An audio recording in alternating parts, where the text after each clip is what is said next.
Hello students, तो हम लोग पढ़ेंगे अभी percentage composition of a compound. जो percentage composition of a compound है, उसको किसी कंपाउंड का परसेंटेज कंपोजिशन क्या होता है, बहुत सिंपल चीज़ है ये। कैसे, मतलब क्या है, 100 में से अगर हम कोई कंपाउंड लेते हैं, मान लो हमने यहाँ पे वाटर मॉलिक्यूल ले लिया, यहाँ पे हमने वाटर मॉलिक्यूल ले लिया, तो आपको बोले कि पूरा का पूरा वाटर मॉलिक्यूल H2 है, इसमें से बताओ हाइड्रोजन कितने परसेंट है, ऑक्सीजन कितने परसेंट है।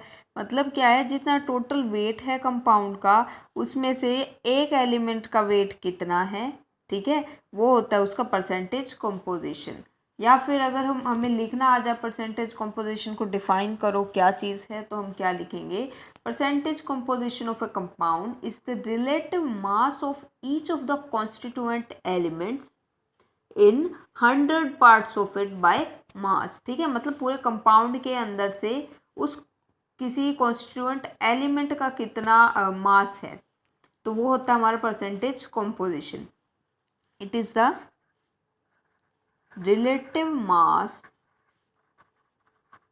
Of each of the constituent elements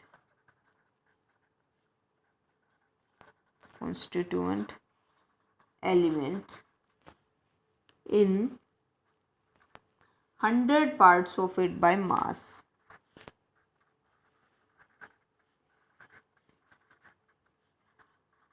जैसे कोई ये आपसे डेफिनेशन नहीं पूछेगा, इसका सीधा न्यूमेरिकल आता है।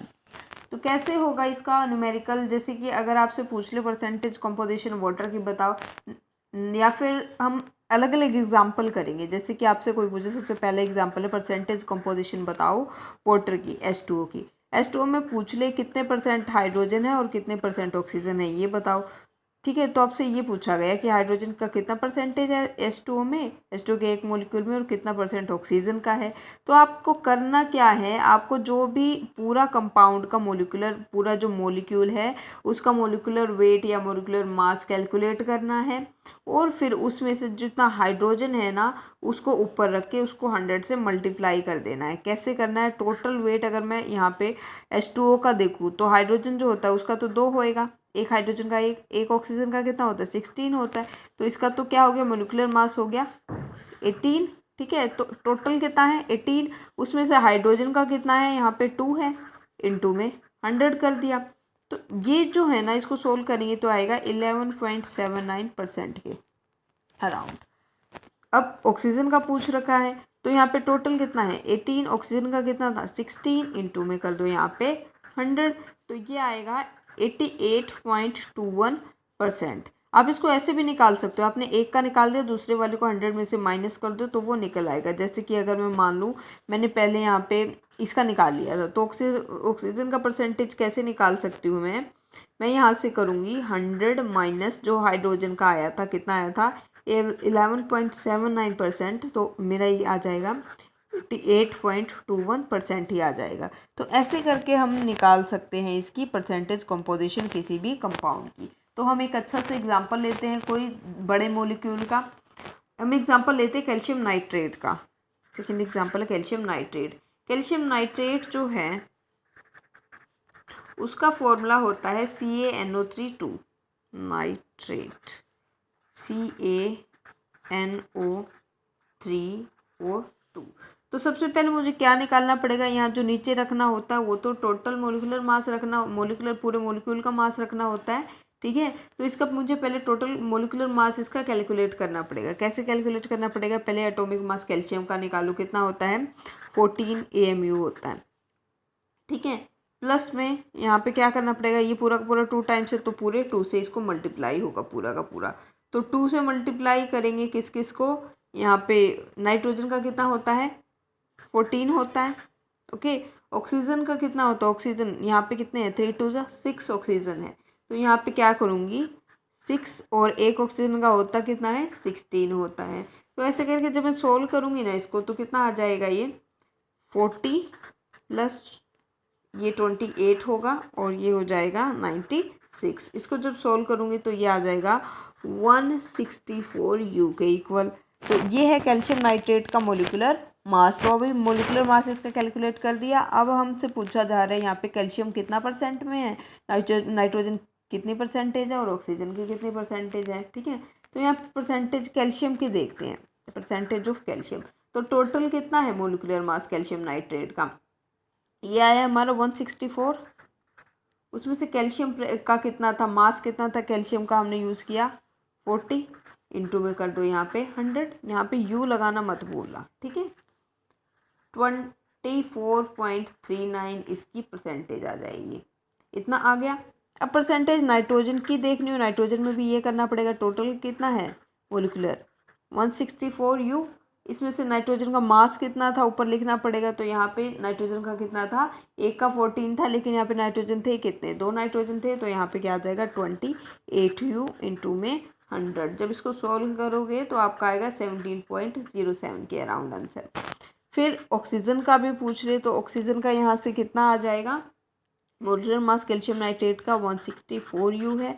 ऑक्सीजन यहाँ पे कितने, एक ऑक्सीजन का कितना होता है 16 होता है। ऑक्सीजन कितने यूज हुए हैं 3 2 6, तो टोटल इसका 96 यू था, इंटू में 100 करेंगे तो आ जाएगा 58.54। तो ये है, इस ऐसे करके हम परसेंटेज कंपोजिशन किसी भी कंपाउंड की निकालते हैं। अभी जो परसेंटेज कंपोजिशन है ना, वैसे भी क्या पता छोटा मोटा न्यूमेरिकल आ जाए, लेकिन जो हम एम्पेरिकल फॉर्मूला जब निकालते हैं तो उसमें बहुत ज़्यादा यूज़ होता है परसेंटेज कंपोजिशन का, इसीलिए ये कॉन्सेप्ट एम्पेरिकल फॉर्मूला से पहले सिखाया जाता है। तो अब हमें पढ़ना है empirical and molecular formula. Molecular formula तो पता ही है आपको, मोलिकुलर फॉर्मूला क्या होता है, कोई मॉलिक्यूल है, जैसे कि मान लेते हैं हम वाटर, हमारा फेवरेट वाला मॉलिक्यूल वाटर मॉलिक्यूल, तो उसके अंदर कौन कौन से एलिमेंट प्रेजेंट है उसको एक फॉर्मूला की हेल्प से जब हम रिप्रेजेंट करते हैं तो उसको मॉलिकुलर फॉर्मूला बोलते हैं। ठीक है, तो हमें पता है केमिकल कंपाउंड्स के अंदर, केमिकल कंपाउंड्स को हमेशा हम एक एब्रीविएटेड फॉर्म में लिखते हैं, जिसको हम उसका केमिकल फॉर्मूला बोलते हैं। तो जो केमिकल फॉर्मूला है वो क्या होता है, ये एक ब्रीफ रिप्रेजेंटेशन होती है किसी भी मॉलिक्यूल को रिप्रेजेंट करने के लिए। ठीक है, कोई एलिमेंट है या फिर कोई कंपाउंड है, उसको छोटे फॉर्म में जब हम रिप्रेजेंट करते हैं कोई सिंबल का यूज़ करके, तो उसको हम बोलते हैं उसका केमिकल फॉर्मूला है ये। फॉर एग्जाम्पल अगर मैं बात करूँ फॉर्मूला कैल्शियम कार्बोनेट की बात करूँ, CaCO3 कैल्शियम कार्बोनेट। ठीक है, तो ये क्या है, हमने क्या किया, सिंबल्स का यूज़ करके हमने ये बताया कि जो एलिमेंट्स प्रेजेंट हैं, कैल्शियम के लिए हमने सिंबल यहाँ पे कैल्शियम यूज़ किया हुआ है, Ca यूज़ किया हुआ है, कार्बन के लिए C यूज़ कर रखा है, ऑक्सीजन के लिए सिंपली O यूज़ कर रखा है। तो ये हमारा क्या होता है, ये हमारा होता है केमिकल फॉर्मूला जिसको हम बोलते हैं। ठीक है, ऐसे ही हम सोडियम सल्फेट का भी दे सकते हैं Na2SO4। तो जो केमिकल फॉर्मूले हैं उसको हम अलग अलग 2 टाइप में डिवाइड कर सकते हैं। ठीक है, तो जो एम्पिरिकल और मॉलिक्यूलर फॉर्मूला होते हैं ना, ये केमिकल फॉर्मूले के ही टाइप्स होते हैं। तो सबसे पहले हमें पढ़ना है एम्पिरिकल फॉर्मूला क्या होता है। एम्पिरिकल फॉर्मूला, एम्पिरिकल फॉर्मूला कुछ नहीं होता, हमारा जो मॉलिक्यूलर फॉर्मूला है ना या फिर कोई केमिकल फॉर्मूला है, उसको अगर मैं सिंपलेस्ट होल नंबर रेशियो के अंदर लिखना चाहूँ तो वो उसका एम्पिरिकल फॉर्मूला बन जाएगा। फॉर एग्जाम्पल मेरे पास है हाइड्रोजन पेरोक्साइड H2O2। अब इसकी जो रेशो है, होल नंबर रेशो क्या है, 2:2 है। अगर मैं इसको और सिंपल बनाना चाहूँ तो मैं इसको 1:1 लिख सकती हूँ। जब मैं इसको 1:1 लिखूंगी तो मैं इसको सिंपल ऐसे लिख सकती हूँ ना HO, क्योंकि हाइड्रोजन भी यहाँ पे 1 है, ऑक्सीजन भी यहाँ पे 1 है। तो ये इसका क्या हो जाएगा, एम्पिरिकल फॉर्मूला हो जाएगा। इसका मतलब क्या है, किसी कंपाउंड का फॉर्मूला जो उसकी सिंपलेस्ट होल नंबर रेशियो में लिखा जाए तो उसको हम उसका एम्पिरिकल फॉर्मूला बोलते हैं। ठीक है, तो एम्पिरिकल फॉर्मूला की जो डेफिनेशन होती है वो क्या हो जाएगी, the formula of the compound, the formula of the compound which gives the simplest whole number ratio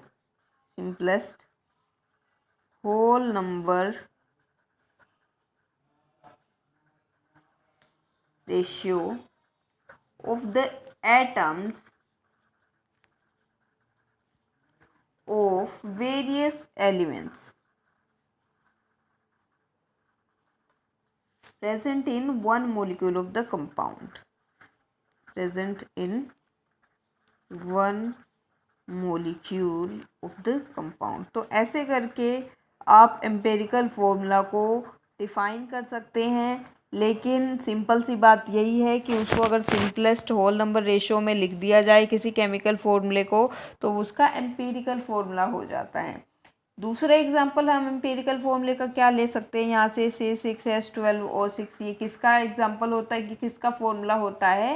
हाँ जी, ये फॉर्मूला होता है ग्लूकोज का। तो ग्लूकोज में अगर हम यहाँ पे देखते हैं तो ये क्या है, 6 12 6 है। ओके, अभी तो ग्लूकोज इस फॉर्म में है, लेकिन अगर मैं इसको सिंपलेस्ट होल नंबर रेशियो में लिखूँ तो मैं यहाँ पे क्या लिख सकती हूँ, यहाँ से 1:2:1 लिख सकती हूँ। 6 दूनी 12, 6 कम 6, ठीक है। तो 1:2:1 मैंने यहाँ पे इसको लिख दिया।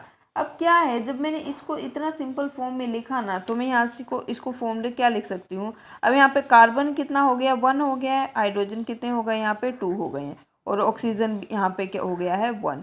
तो इतना सिंपल, मतलब एक तो C6H12O6 था, अभी CH2O है, ठीक है। तो जस्ट कुछ नहीं किया, उसको सिंपलेस्ट होल नंबर रेशियो में लिख दिया, वही उसका एम्पिरिकल फॉर्मूला होता है किसी भी कंपाउंड का। अभी बात कर लेते हैं मोलिकुलर फॉर्मूला क्या होता है। मोलिकुलर फॉर्मूला, तो जो मोलिकुलर फॉर्मूला होता है ना, इसके अंदर हम कुछ भी कॉमन फैक्टर रिमूव नहीं करते। ये एक्चुअल रेशो होता है जो एटम्स प्रेजेंट होते हैं किसी कंपाउंड के अंदर। जैसे कि अगर हाइड्रोजन पेरोक्साइड की अगर मैं बात करूं H2O2, तो उसके अंदर हाइड्रोजन भी 2 होंगे और ऑक्सीजन भी 2 होंगे। इसको मैं और छोटा नहीं कर सकती, तो वो उसका क्या है, मोलिकुलर फॉर्मूला है। ऐसे ही ग्लूकोज जो है उसको अगर मैं C6H12O6 ओरिजिनल फॉर्म में लिखती हूँ, ओरिजिनल केमिकल फॉर्मूला लिखती हूँ, तो वो उसका मोलिकुलर फॉर्मूला होगा। तो मोलिकुलर फॉर्मूला क्या होता है, it is the formula of a compound जो हमें एक्चुअल रेशो देता है कि कितने एटम्स प्रेजेंट हैं जो कि किसी एलिमेंट को रिप्रेजेंट कर रहे हैं एक मॉलिक्यूल के अंदर, ठीक है। तो इसके लिए अगर आपको डेफिनेशन लिखनी है, इसको डिफाइन करना what is a molecular formula, तो हम बोलेंगे the formula of a compound, formula of a compound which gives the actual ratio, which gives the actual ratio of the atoms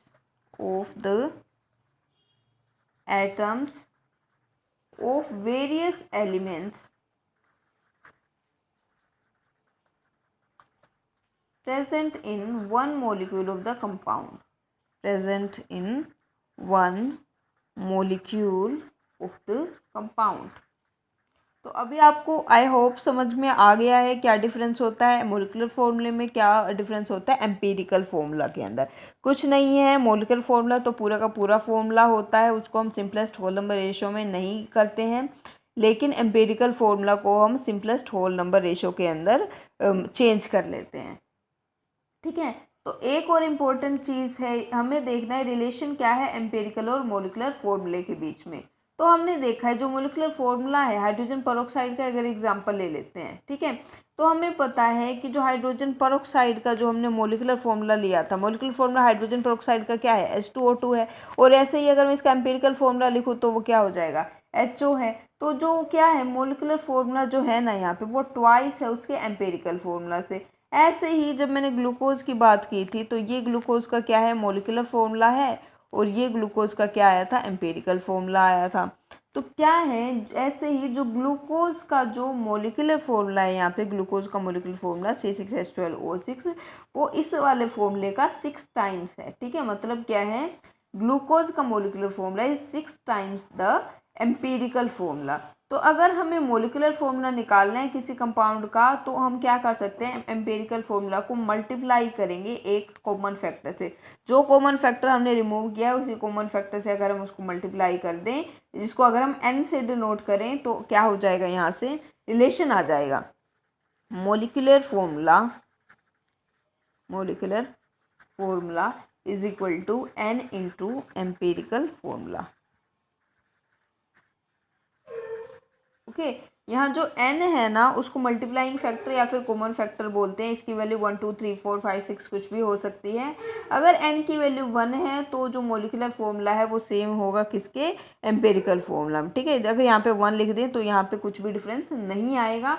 तो ऐसे करके चेंज होते रहते हैं। जैसे कि अगर मैं ग्लूकोज की बात करूँ, ग्लूकोज का जो मोलिकुलर फॉर्मूला है वो क्या होता है, C6H12O6 होता है। ऐसे ही उसका एम्पिरिकल फॉर्मूला हमने अभी अभी निकाला, ग्लूकोज का क्या आया था, CH2O आया था। अब अगर मैं कॉमन फैक्टर n की वैल्यू यहाँ से क्या रखूँ कि मेरे को ये C6H12O6 मिल जाए, तो जो कॉमन फैक्टर है n की वैल्यू मुझे रखनी पड़ेगी 6। तो यहाँ पे देखो, यहाँ पे कार्बन 6 से मल्टीप्लाई करोगे C6 आ गया, हाइड्रोजन जो है वो 2 है, उसको 6 से मल्टीप्लाई करोगे तो कितना आएगा, 6 2 12 आएगा। ऑक्सीजन है 1, उसको 6 से मल्टीप्लाई करोगे तो यहाँ पे आ जाएगा 6। तो ऐसे करके हम क्या निकाल सकते हैं, ये बहुत इंपॉर्टेंट रिलेशन है ये वाला, ठीक है। अगर मोलिकुलर फॉर्मूले को एम्पिरिकल के अंदर और एम्पिरिकल को मोलिकुलर के अंदर चेंज करना है। तो अभी हमने ये पढ़ा क्यों है, एम्पिरिकल फॉर्मूले के जो प्रॉब्लम्स है ना बहुत ज़्यादा आते हैं, और ये प्रॉब्लम्स हैं वो हम कल डिस्कस करेंगे कि कैसी प्रॉब्लम्स आती है और कैसे उनको सोल्व करना है। तो तभी तक के लिए आपको नेक्स्ट जो लेक्चर है वो तभी समझ में आएगा अगर आपने आज वाला लेक्चर अच्छे से किया है तो।